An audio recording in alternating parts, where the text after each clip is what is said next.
Well, apologies for interrupting what were obviously lovely conversations, but I did just want to say thank you to all of you for coming out.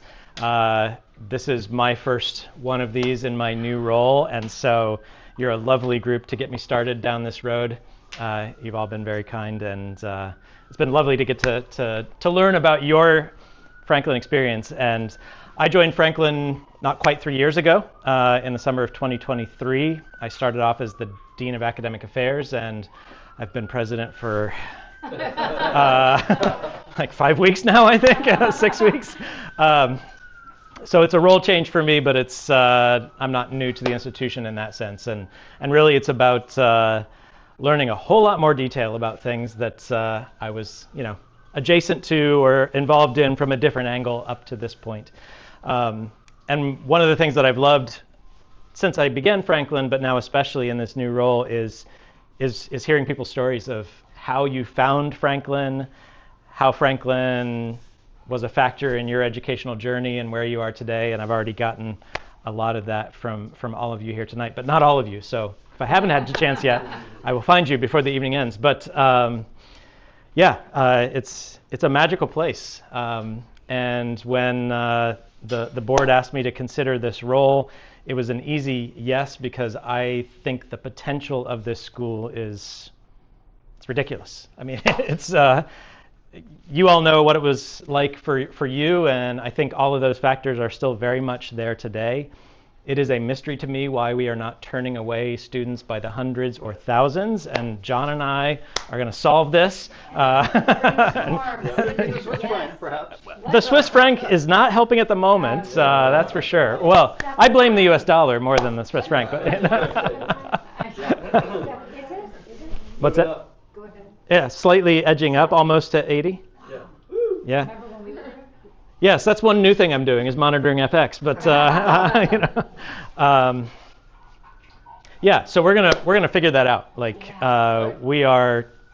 one of the things that I've focused a lot of attention on since I started in this role, is the marketing and enrollment. And of course, Jennifer has immense wisdom and experience with that world and Franklin's version of it in particular. So she and I have had a lot of conversations, and I've learned a lot from her on those fronts. We're gonna get as many students there as we can in the fall and set a longer target for beyond. Those lucky kids, right? Those lucky kids. Exactly. Yeah. Yeah. So we are still bringing in roughly half our students from the U.S. If you've tracked higher ed news, you may have heard a phrase called the demographic cliff. Basically, in the financial crisis back in 2008, a lot of families stopped having kids, and especially middle class and upper class families, especially in the Northeast, and it hasn't recovered. And so 2025 was the year that all of the experts were saying higher education falls off the cliff, and here we are. This year there are dramatically fewer students just available for college in general anywhere. And so Franklin is, in the mix with everyone else there, feeling the pinch of that reality right now. My hope is that part of what was amazing for all of your Franklin experiences is that we're not just U.S. We've got, I think, close to 60 different countries represented in our student body right now. And so I'm hoping we can bring more of those students along with our U.S. students and figure out, how to keep going with a robust enrollment from a truly global student population. So that's one of the things we're working on right now. From our curriculum point of view, I'm working with the faculty on thinking through what it means to do what Franklin does and has been doing for half a century. Now, I think, when Franklin started, there was some shared understanding at a certain level of what liberal arts means, of what international education is and why it's worth doing. And I don't think that's there today. I think if we go out talking about liberal arts, critical thinking, lifelong learning, the average 18-year-old is not going to grasp that terminology.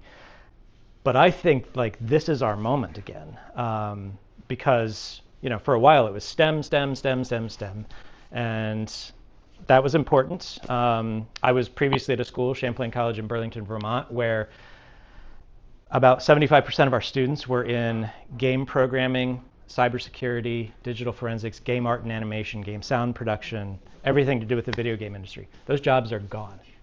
The entry-level jobs in those industries are gone. Coding is being done by AI. Game production is being done by AI. The graphics are being done by AI. The sound. What those companies are looking to hire are people who can think independently, who can collaborate with other people, who can work globally, cross-culturally. And so suddenly what Franklin's been doing for 50 years is highly marketable again. You know, it's like the wheel has turned and suddenly people realize, just so you know, I hate the language of soft skills, but maybe in your industry that's the familiar terminology. I think they're not soft skills, they're durable skills. It is the critical thinking, it is the teamwork, it's the ability to be independent and ethical and resilient and to judge what the machines are giving us these days.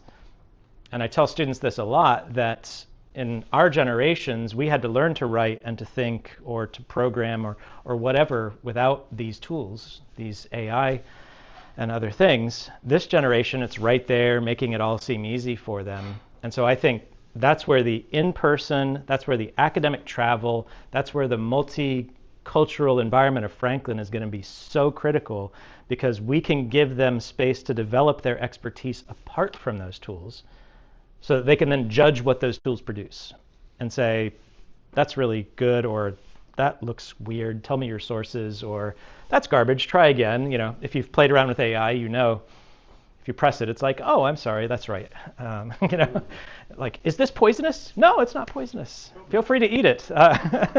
I'm choking. Oh, I'm sorry. You know, my mistake. That actually is toxic. You know, it has those bad habits, and so we need to make sure our students can be fully human, and then work effectively and responsibly and ethically with those tools. And so I think Franklin is uniquely positioned to launch that kind of student out into the world as a citizen first, as an employee second, above all as a human being who will be a friend, a partner, an employee, a voter, a decision maker in life.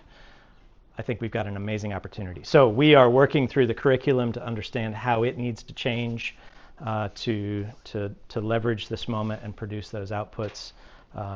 But it's simply going to build on exactly what Franklin was when you all were there. Do you still get a lot of people from this area, from the New York area? When I was there, I should have checked my facts before I showed up here, but yeah, I think so. I don't know the breakdown by region. The population of Franklin, is there any, what can we do to help? I mean, what is there that you know, civilians walking out of the street? Yeah. Well, I've got some. Yeah, I've got Franklin stickers. If you would all just wear one. Sorry, I just pounded your mic. Yeah. Think about, right? Yeah. No, I really appreciate the question, and I think, you know, events like this are a great starting point. So thank you, Herman and Kathy, for hosting. But then, yeah, networking. You know people that I don't know, and that our trustees who are here don't yet know, and so you can make connections for us. And that can be for advancement issues of, you know, raising funds, obviously. That is also one of our challenges because we rely heavily on our US alumni for our donor base. European attitudes toward philanthropy are quite different, right? I mean, they go to school for almost no money.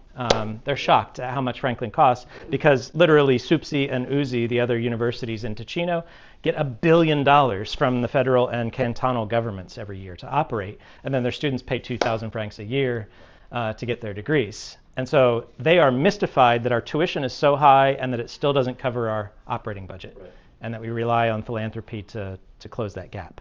In that sense, we're more like the Lugano Arts and Culture Center. Like, that's the connection they understand, because they rely as an art museum in downtown Lugano and a performing arts center. They have donors. They're not fully federally funded. So making that connection helps, but making those connections for us here, for people who would love to support our mission, that would be fantastic. making connections for other ways to support us through internships, through mentoring in people that you know in your industry connections. And of course, if you know families who have children who are approaching university age, tell them your story. I mean, no matter what our marketing team does and no matter what our enrollment team does, your experiences are the things that sell. Like the way your life was changed, we can't put that in a brochure or a TikTok video and capture someone's attention in that split second you have to compete for it in today's social media landscape. But if you have more time with people and you tell them how meaningful Franklin was for you, they can start to imagine that happening for themselves as well. So there's a lot that you can do. And it starts with who you know and sharing all the stories that I've already started to hear tonight. Do you have other questions about what's going on over there in Lugano these days? Or any questions like, is Professor so-and-so still there?